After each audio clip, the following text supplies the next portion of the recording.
अल्लाह रब्बुल आलमीन ने कुरान करीम के अंदर जनाब मुहम्मदुर रसूलुल्लाह सल्लल्लाहु अलैहि वसल्लम को खिताब करते हुए बयान फरमाया, या अय्युहन नबिय्यु इन्ना अरसलनाका शाहिदन व मुबश्शिरन व नज़ीरा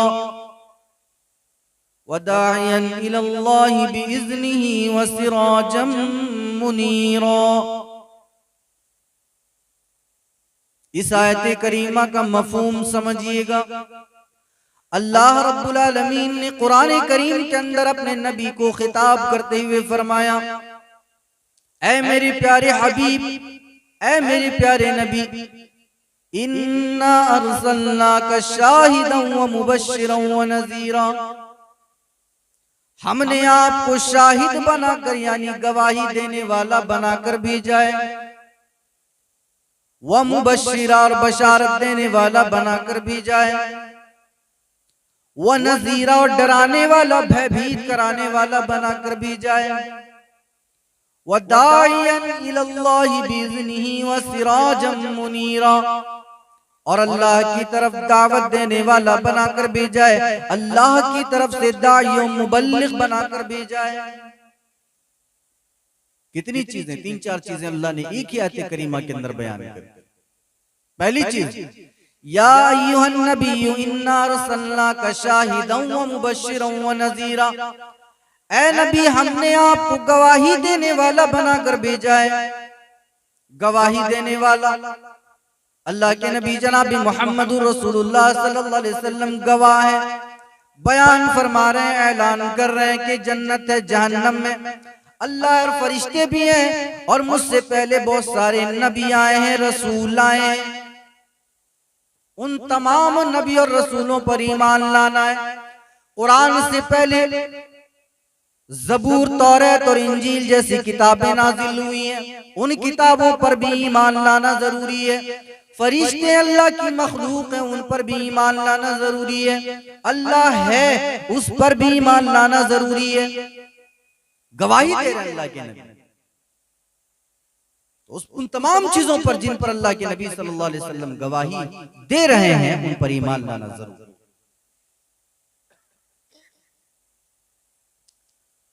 उसके बाद अल्लाह ने बयान फरमाया, व मुबश्शिरा, बशारत देने वाला बनाकर भेजा। कोई वजू बना ले, अच्छी तरह से वजू बना ले, और वजू बनाने के बाद वो वजू के बाद की दुआ पढ़ ले, तो अल्लाह के नबी बयान फरमाते हैं उसके लिए बशारत दे रहे हैं कि उसके लिए जन्नत के दरवाजे खोल दिए जाते हैं, या फिर मेरे लिए उसके लिए शिफाअत करना क़यामत के दिन हलाल कर दी जाती है। कोई अजान के जवाब देता है, अजान के बाद की दुआ पढ़ता है, अल्लाह के नबी बयान फरमाते हैं कि उसके लिए मेरे ऊपर हलाल हो जाती कि मैं उसके लिए क़यामत के दिन शिफाअत करूं, अल्लाह के यहाँ सिफारिश करूं। बशारत देने वाला जब खुशखबरी देता है तो वो उस तरह से खुशखबरी देता है कि अगर कोई 2 बेटियों को पाल पोस कर बड़ा कर दे, 3 बेटियों को पाल पोस कर बड़ा कर दे, अच्छे घराने में शादी करा दे, तो मैं और वो क़यामत के दिन इस तरह से होंगे। दोनों उंगलियों को अल्लाह के नबी ने इशारा करके बयान फरमाया कि मैं और वो आदमी क़यामत के दिन इस तरह से होंगे। बशारत भी सुना रहे हैं तो किस तरह से, खोल खोल कर वाज़े कर कर के अल्लाह के नबी खुशखबरियां सुना रहे हैं, और नजीर बनाकर भेजा।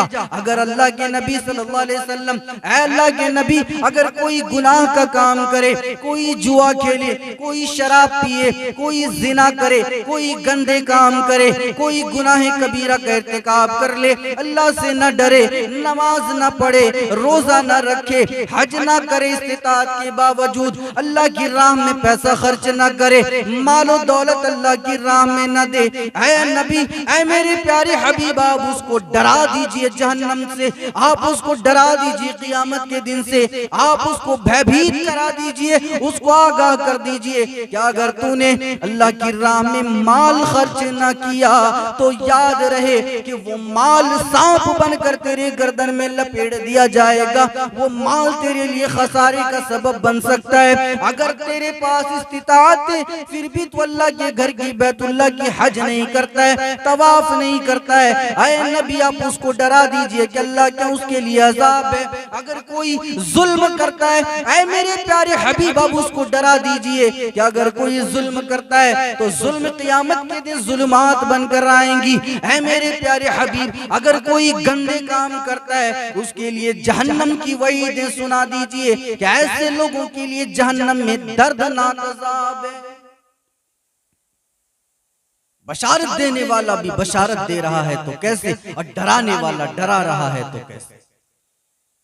वदाइयन इलल्लाहि बिइज़्निही वसिराजम मुनीरा, अल्लाह की तरफ से दाई और मुबल्लिग बनाकर भेजा गया। कैसा दाई और मुबल्लिग? आज हम अल्लाह रब्बुल आलमीन की तरफ दावत देते हैं, ऊंच नीच हो जाए, कोई मामला हो जाए, बहुत सारे दायान और मुबल्लिगान है, कोई मामला हो जाए गुस्सा हो जाते हैं।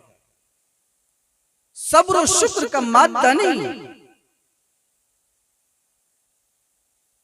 लेकिन मोहम्मदुर रसूलुल्लाह सल्लल्लाहु अलैहि वसल्लम दावत और तबलीग दे रहे हैं और दावत पेश कर रहे हैं, तो सब्र कितना और सब्र कितना कर रहे हैं।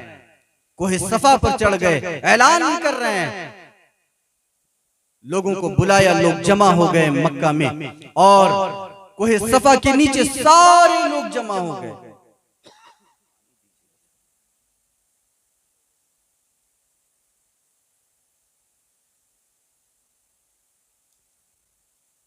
सारे लोग कोहे सफा के नीचे जमा हो गए। अल्लाह के नबी सल्लल्लाहु अलैहि वसल्लम दावत तौहीद कैसे दे रहे हैं और दावत देने का तरीका देखिए। नबी अलैहिस्सलाम बयान फरमा रहे हैं, क्या लोगों सुनो, अगर मैं कहूं कि मेरे इस पहाड़ी के पीछे एक लश्करे जर्रार है जो तुम पर हमला करने वाली है, बताओ तुम उसको मानोगे या नहीं मानोगे? तुम अपने बचाव के लिए, अपने घेराव के लिए, अपनी सेफ्टी के लिए तुम तैयारी करोगे या नहीं करोगे? लोगों ने कहा, ए मोहम्मद हम मान लेंगे आपकी बात, इसलिए कि 40 साल तक आपने कभी झूठ नहीं बोला, 40 साल तक हमने आपको सादिक व अमीन पाया है। मोहम्मद हम आपकी बात मान लेंगे। मोहम्मद सल्लल्लाहु अलैहि वसल्लम बयान फरमाते हैं कि अगर तुम मेरी इस बात को मान लोगे तो मेरी ये बात क्यों नहीं मानते? क़ूलू ला इलाहा इल्लल्लाह तुफ्लिहू, लोगों कह दो अल्लाह के अलावा कोई माबूद बरहक नहीं। लोगों कहो अल्लाह ही इबादत के लायक है। लोगों कहो पुकारा जाए तो उसी अल्लाह को पुकारा जाए, बुलाया जाए तो उसी अल्लाह को बुलाया जाए, मदद मांगी जाए तो उसी अल्लाह से मदद मांगी जाए, उसके अलावा कोई माबूद बरहक नहीं। लोगों तुम ये मानने के लिए तैयार हो जाओ। क्या होगा? ये मान लेने से होगा क्या? तुफ्लिहू, कामयाब हो जाओगे, फलाह बहबूद हो जाओगे। लोगों ने कहा, नहीं मोहम्मद हम तेरी ये बात नहीं मानेंगे, बाकी सारी बातें मानेंगे। झगड़ा तो यही था ना। मदनी ताजदार तौहीद की दावत दे रहे हैं और लोग नहीं मान रहे हैं। झगड़ा इसी बात का था। लोग 360 बुतों की पूजा कर रहे हैं और मोहम्मद एक अल्लाह की इबादत के लिए बुला रहा है। नहीं मानेंगे, नहीं मानेंगे। ठीक है, मोहम्मद अब दावत तौहीद पेश करते हैं, मार खाते हैं, दंदाने मुबारक कई जंगों में शहीद हो जाती हैं और फिर चोट लगता है और फिर अल्लाह के नबी सल्लल्लाहु अलैहि वसल्लम ने बहुत तकलीफें बर्दाश्त की। लेकिन याद रहे मुसलमानों, तौहीद का दामन नहीं छोड़ा और तौहीद को हमेशा पकड़े रखा। यही मामला है सारी दुनिया के लोगों को। ये मैं बात बताना चाहूंगा कि जनाब मोहम्मद रसूलुल्लाह सल्लल्लाहु अलैहि वसल्लम की जिंदगी हमारे लिए एक उसवा है, नमूना है, एक आइडियल है कि हमें जिंदगी कैसे गुजारना चाहिए और हमें किस तरह से रहना चाहिए। कोई मोहम्मद रसूलुल्लाह से सीखे। क्यों? अगर एक शौहर है और अगर वो ईसाई है तो फिर वो किसको मॉडल मानेगा कि शौहर कैसे बनना चाहिए? शौहर किसको कहा जाता है? एक बेहतर और कामयाब शौहर कैसे बना जाए, उसको नहीं मालूम। इसलिए कि ईसा अलैहिस्सलाम ने शादी ही नहीं की। बुद्धिज्म वाले हैं, बुद्धिज्म वाले जो हैं, बुद्ध मत के मानने वाले, वो लोग किसको अपना मॉडल बनाएंगे? शौहर कैसे बनना चाहिए, बेहतरीन और कामयाब शौहर कैसे बना जाए? बुद्ध मत वालों को नहीं मालूम, इसलिए कि बुद्ध ने शादी नहीं की थी। जैनियों को भी नहीं मालूम कि महावीर जी ने शादी की थी या नहीं की थी। महावीर जी ने भी शादी नहीं की थी। अब मॉडल बनाए तो किसको बनाए? इससे ये बात मालूम हुई कि अगर तुम्हारे लिए कोई नमूना है, कोई मॉडल है, तो वो जनाब मोहम्मद रसूलुल्लाह सल्लल्लाहु अलैहि वसल्लम। चले एक वाक़या देखते हैं। अल्लाह के नबी सल्लल्लाहु अलैहि वसल्लम शौहर होने की हैसियत से हमारे लिए नमूना कैसे हैं। आज बहुत सारे लोगों की बीवियां जब मर जाती हैं तो कहते हैं कि भाई अच्छा हुआ जान छूट गई इससे। बहुत सारे कहते हैं, मैं सबकी बात नहीं कह रहा हूं, कुछ लोग होते होंगे जो कहते होंगे, लेकिन यहाँ जनाब मोहम्मद रसूलुल्लाह सल्लल्लाहु अलैहि वसल्लम क्या कर रहे हैं। बकरीद का माहौल है, अल्लाह के नबी सल्लल्लाहु अलैहि वसल्लम के घर में भी जानवर ज़बह हुई और हजरत आयशा ने जानवर ज़बह हो जाने की बाद गोश्त का सालन बना के अल्लाह के नबी की खिदमत में पेश करती हैं। अल्लाह के नबी सल्लल्लाहु अलैहि वसल्लम को जो जो गोश्त पसंद था अल्लाह के नबी की खिदमत में वही सारी चीजें पेश की जाती हैं। नबी अलैहिस्सलातु वस्सलाम बैठे, उनके सामने गोश्त का बर्तन है। अल्लाह के नबी गोश्त उठाते अपने मुंह के पास लेके जाते हैं और फिर रख देते हैं और रोने लगते हैं। हजरत आयशा पूछती हैं कि अल्लाह के नबी माजरा क्या है, अय अल्लाह के नबी हुआ क्या है। आपके सामने मैंने वो गोश्त पेश किया जो आपको पसंद है। अय अल्लाह के नबी आपको हड्डियों वाला गोश्त पसंद है, आपको तो गोश्त अच्छा लगता है और आज ईद का माहौल है, आज आपकी आंखों में आंसू क्यों है। अल्लाह के नबी बयान फरमाते हैं कि आज मुझे खदीजा की याद आ रही है, आज मुझे मेरी पहली बीवी की याद आ रही है। हजरत आयशा जवान है, खूबसूरत है और हसीनो जमील है और हजरत आयशा वो बीवी है जो अल्लाह के नबी की वाहिद अकलौती कुंवारी बीवी थी। वो अल्लाह के नबी सल्लल्लाहु अलैहि वसल्लम के सामने बैठती हैं, कहते हैं अल्लाह के नबी मैं हूँ और मेरे सामने आप हजरत खदीजा को याद कर रहे हैं। अल्लाह के नबी मुझ में कौन सी कमी देख ली या मेरे अंदर वो कौन सी चीज नहीं है जो हजरत खदीजा के अंदर थी। अल्लाह के नबी कहते हैं कि नहीं आयशा, तुम नहीं जानती हो कि खदीजा मेरी कौन सी बीवी है। आयशा तुम्हें नहीं मालूम कि खदीजा मेरे लिए कौन सी बेहतरीन बीवी है। जब सारी दुनिया मुझे झुठला रही थी, जब सारी दुनिया मुझे धुतकार रही थी, जब सारी दुनिया मुझे परेशान कर रही थी, ये वाहिद इकलौती खदीजा है जो मुझे कबूल कर रही थी, मुझे तसल्ली दिला रही थी। क्या है मेरे सरताज, आप तो भूखों को खाना खिलाने वाले हैं, ऐ मेरे सरताज आप तो प्यासों को पानी पिलाने वाले हैं, बेवाओं यतीम और गरीबों की मदद करने वाले हैं। ऐ मेरे सरताज अल्लाह आपके साथ बुरा नहीं करेगा। ये हजरत खदीजा जो अपने शौहर को तसल्ली दिला रही हैं, दिलासा दिला रही हैं, हिम्मत जुटा रही हैं। क्या है मेरे सरताज घबराने की जरूरत नहीं। और इसके बरक्स मोहम्मद रसूलुल्लाह को देख लें कि वो कैसे एक बेहतरीन शौहर बनकर दिखा रहे हैं। और हजरत आयशा वहां पर मौजूद है, लेकिन फिर भी 66 साल की उम्र में बूढ़ी होकर हजरत खदीजा का इंतकाल हो जाता है, लेकिन फिर भी अल्लाह के नबी सल्लल्लाहु अलैहि वसल्लम के दिल में उनकी मोहब्बत बाकी रहती है। ये जनाब मोहम्मद रसूलुल्लाह सल्लल्लाहु अलैहि वसल्लम।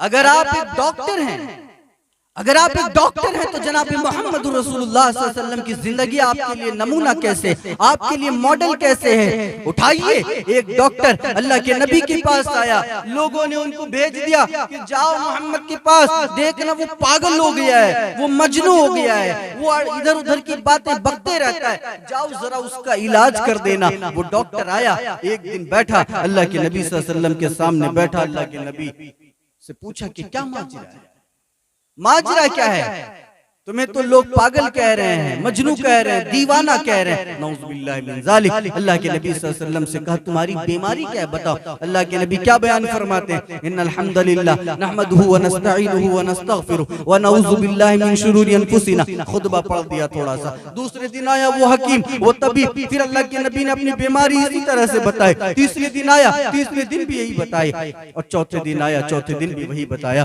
वो दोबारा जाता है कुरैशियों के पास, लोगों के पास दोबारा जाता है, कहता है कि सुनो, जिसके पास तुमने मुझे भेजा कि वो मोहम्मद पागल है, अल्लाह की कसम वो मोहम्मद पागल नहीं।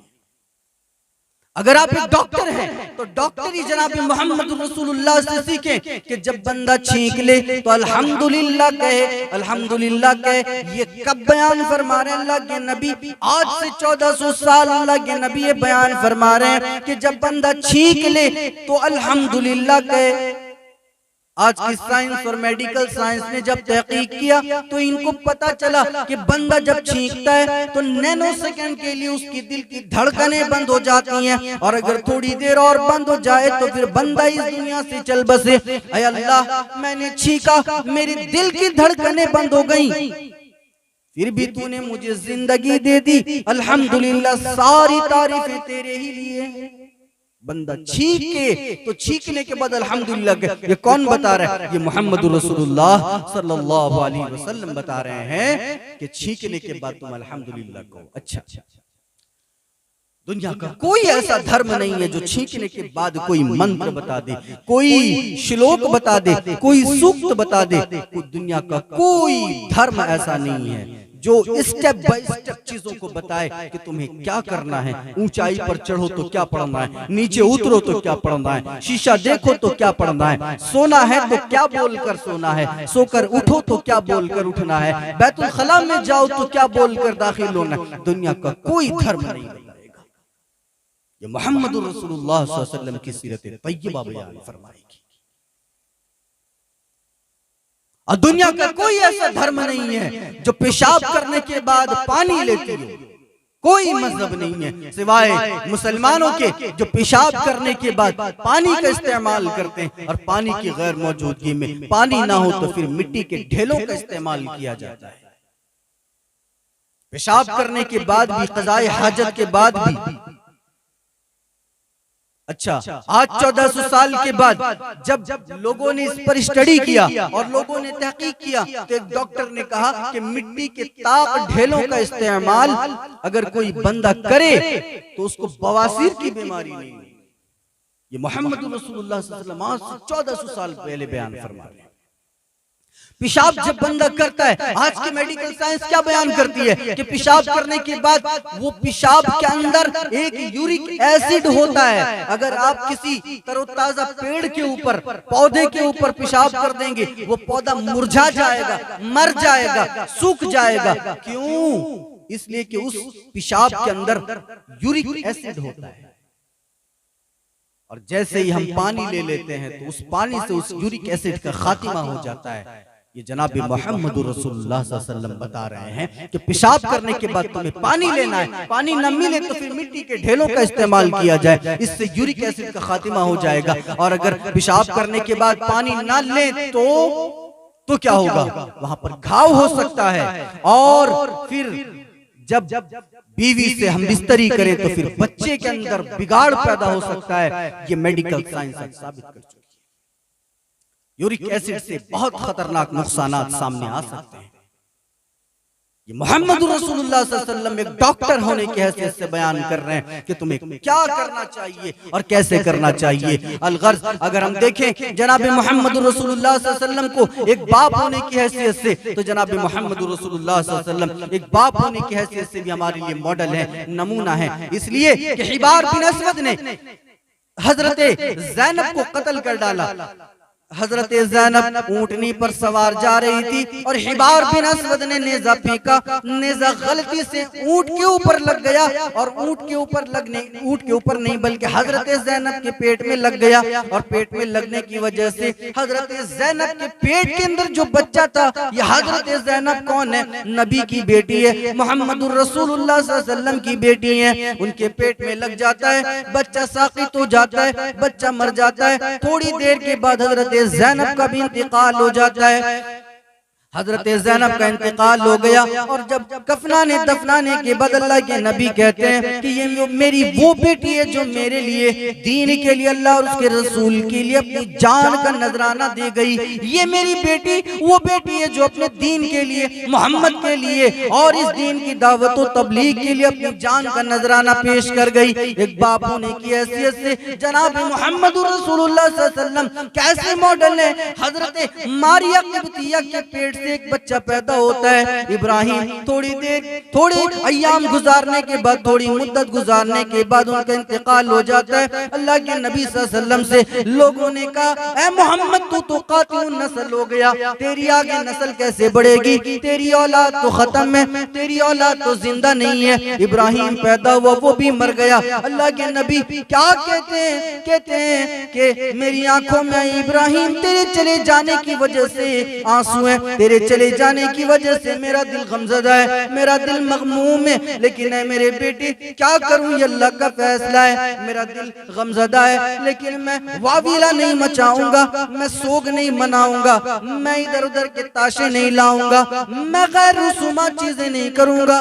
मैं अल्लाह की नाफरमानी नहीं करूंगा। अल्लाह के फैसले पर मैं खामोश हूँ, इसलिए कि अल्लाह का फैसला था, मेरे बेटे का इंतकाल हो गया है। लेकिन जनाब मोहम्मद रसूलुल्लाह सल्लल्लाहु अलैहि वसल्लम किस तरह से बाप होने की हैसियत से रोल और मॉडल है हमारे लिए, वो देखने की बात है। आज अगर कोई छोटा बच्चा मर जाए, छोटा बच्चा इंतकाल कर जाए, तो माए बाप भी रोने लगता है। मालूम है, पता है, ठीक है, बाप है, कलेजा औलाद के लिए नर्म होता है, लेकिन जनाब मोहम्मद रसूलुल्लाह से ज्यादा नर्म आपका दिल नहीं हो सकता, मोहम्मद से ज्यादा नर्म आपका दिल नहीं हो सकता। मोहम्मद रसूलुल्लाह सल्लल्लाहु अलैहि वसल्लम रो रहे हैं और कह रहे हैं कि मेरा बेटा इंतकाल कर गया, मैं गमज़दा हूँ, मैं परेशान हूँ, लेकिन मैं अल्लाह के फैसले पर राजी हूँ। आज माएँ और बहनें, उनके यहाँ जब बच्चा मर जाता है तो माएँ और बहनें कहती हैं कि ये खिलौना अब कौन खेलेगा, ये मेरा बेटा था या मेरी बेटी थी जो मर गई है, ये खिलौना अब घर में पड़ा रहेगा, अब ये कौन खेलेगा। और चिल्लाती और दहाड़ती हैं और लोगों को जमा करती हैं और बहुत जोर जोर से चिल्लाना शुरू कर देती हैं, और बाप भी बहुत जोर जोर से चिल्लाना शुरू कर देता है और इधर उधर के नाशुक्राने अल्फाज कहना शुरू कर देता है। याद रहे मुसलमानों, जिंदगी के हर शोबे में अगर तुम्हारे लिए कोई नमूना है, कोई मॉडल है, तो वो जनाब मोहम्मद रसूलुल्लाह सल्लल्लाहु अलैहि वसल्लम की जिंदगी है। और वो मोहम्मद रसूलुल्लाह सल्लल्लाहु अलैहि वसल्लम जो इतने बड़े हाकिम वक्त थे, इतने बड़े हाकिम थे, इतने बड़े काजी थे कि जनाब मोहम्मद रसूलुल्लाह सल्लल्लाहु अलैहि वसल्लम की जिंदगी में उन्हें मारा गया, उन्हें सताया गया, उनके सहाबा इकराम को परेशान किया गया, उन्हें तकलीफें दी गई। लेकिन जनाब मोहम्मद रसूलुल्लाह सल्लल्लाहु अलैहि वसल्लम जब मक्का को फतह कर लेते हैं, फतेह मक्का का वक्त आया, अल्लाह के नबी देख रहे हैं कि मक्का हमने फतह कर लिया है। सहाबा कह रहे हैं कि आज तो गर्दनें उड़ाने का दिन है, आज तो एक दूसरे को कत्ल करने का दिन है। लेकिन मदनी ताजीदार क्या बयान फरमाते हैं, लोगों खामोश हो जाओ, ऐ मेरे सहाबा खामोश हो जाओ, चुप रहो, आज कत्लो क़िताल का दिन नहीं है, आज फैसले का दिन है। जाओ, आज जिन लोगों ने हमें मारा था, जिन लोगों ने परेशान किया था, जिन लोगों ने हमें सताया था, बाइकाट कर दिया था, शेब तालिब में 3 साल तक अल्लाह के नबी सल्लल्लाहु अलैहि वसल्लम रहे थे, हमारा बाइकाट किया था जिन लोगों ने, आज हम उन लोगों को माफ करते हैं। और जिन लोगों ने हमें मारा था, हमें हमारे सहाबा को शहीद किए थे, हमारे सहाबा को वरगला कर और बहला फुसला कर ले जाकर मारा था, हमारे सहाबा को तकलीफें दी थी, सहाबियात करीमात को तकलीफें दी थी। जाओ, आज हमने सारे लोगों को माफ कर दिया, सारे लोगों को माफ कर दिया। अगर वहाँ हम और आप हाकिम होते तो फिर कत्लो क़िताल का मामला होता, कोई और वहाँ पर हाकिम होता तो फिर कत्लो क़िताल का मामला होता। लेकिन हाकिम और हुकूमत देखने की बात है कि जनाब मोहम्मद रसूलुल्लाह सल्लल्लाहु अलैहि वसल्लम हाकिम कैसे, और जब हाकिम ऐसा हो तो उनके मानने वाले कैसे। हजरत उमर रज़ियल्लाहु ताला अन्हु बैतुल मक़दिस फतह हो जाता है। हजरत उमर, ट्रेन का जमाना नहीं है, कार का जमाना नहीं है, एरोप्लेन का जमाना नहीं है, घोड़े और ऊँटनियों पर सवारियां की जाती थी। हजरत उमर ने ऊँटनी पकड़ी और ऊँटनी को पकड़ने के बाद उस पर सवार हो गए और बैतुल मक़दिस की तरफ रवाना हो गए। जाने लगे, रास्ते में पड़ाव डाल डाल कर जाने लगे, रास्ते में बीच बीच में रुकते थे, नमाज के वक्त नमाज पढ़ा करते थे। जब बैतुल मक़दिस के करीब करीब पहुंचे तो वहां पर ईसाइयों का इलाका आ गया। ईसाइयों ने हजरत उमर का इस्तकबाल किया, हजरत उमर का खैर मकदम किया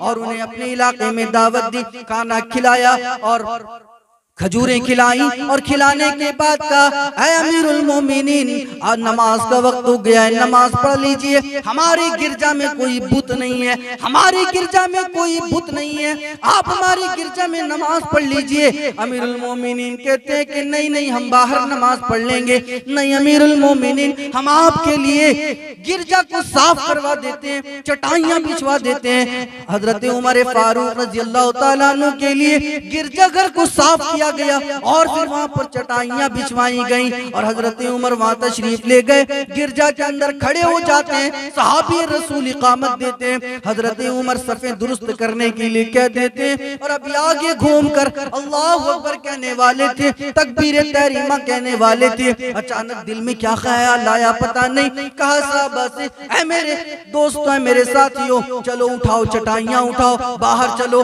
बाहर चलने के बाद गिरजाघर के बाहर चटाइयां बिछवाई और बिछाने के बाद गिरजाघर के बाहर नमाज अदा की। ईसाई आए, कहने लगे अमीरुल मोमिनीन, हमने आपके लिए गिरजाघर को साफ कर दिया, चटाइयां बिछवा दी, लेकिन आप बाहर नमाज पढ़ रहे हैं, माजरा समझ में नहीं आया।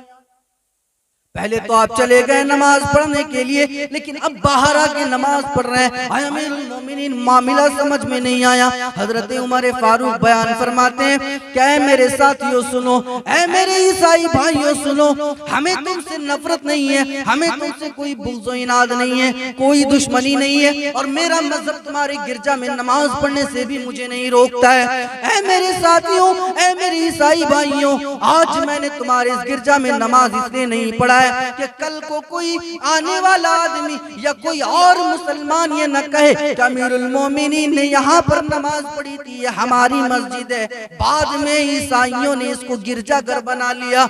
मैं ये नहीं चाहता हूँ कि मेरे बाद कोई मेरा हवाला देकर इस गिरजाघर को अपनी मस्जिद कहकर हथिया ले और अपनी मस्जिद कह के उसको अपना ले। मैं ये नहीं चाहता हूँ, इसलिए मैंने बाहर नमाज पढ़ी ताकि लोग ये न कहें कि यहाँ पर उमर ने नमाज पढ़ी थी। ये मस्जिद थी पहले, बाद में इसको ईसाइयों ने कब्जा करके गिरजाघर बना लिया।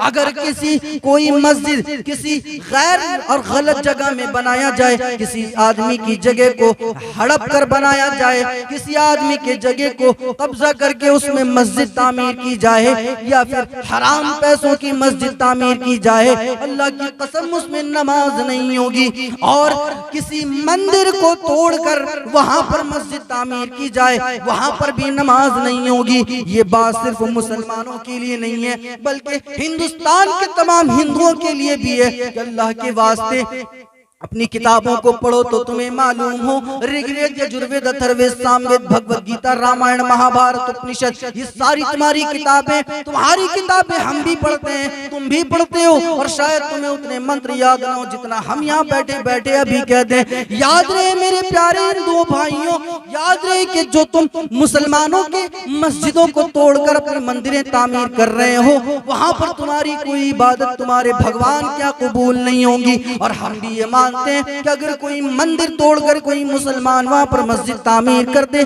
तो वहां पर उसके मस्जिद तामीर करने की कोई वैल्यू नहीं है। वहां पर वो एक नहीं 1 लाख नमाज पढ़ ले, लेकिन उसकी नमाज वहां पर कबूल नहीं होगी, इसलिए कि हमारा मजहब इन चीजों की इजाजत नहीं देता है। समझने की बात है। हाकिम मोहम्मद रसूलुल्लाह सल्लल्लाहु अलैहि वसल्लम में से और उनके चाहने वालों ने भी जब हुकूमत की तो कैसे हुकूमत की। हाकिम वक्त हो तो ऐसा, हुक्मरान हो तो ऐसा हो। और इतनी अजीम हस्ती का तज़किरा, इतनी बुलंदो बाला हस्ती का तज़किरा हमारे गैर मुस्लिम हिंदू भाइयों की किताब में ना हो, ऐसा नहीं हो सकता। तज़किरा गैर मुस्लिमों की किताबों में है, और तुलसीदास जी ने बड़ी ही आसान भाषा में संग्राम पुराण उनकी एक किताब है, उसमें उन्होंने बड़ी आसान भाषा में लिखा कि विष्णु जी का एक बेटा था षणमुख। विष्णु जी ने अपने बेटे षणमुख को नसीहत करते हुए क्या कहा था, यहाँ न पक्षपात कछु राखहूं, वेद पुराण संत मत भाखहूं, वेद पुराण संत मत भाखहूं, सनवत विक्रम दोव अनंडा, महाकोकनस चतुर पतंडा। ये सारी चीजें तुलसीदास जी बता रहे हैं और कहते हैं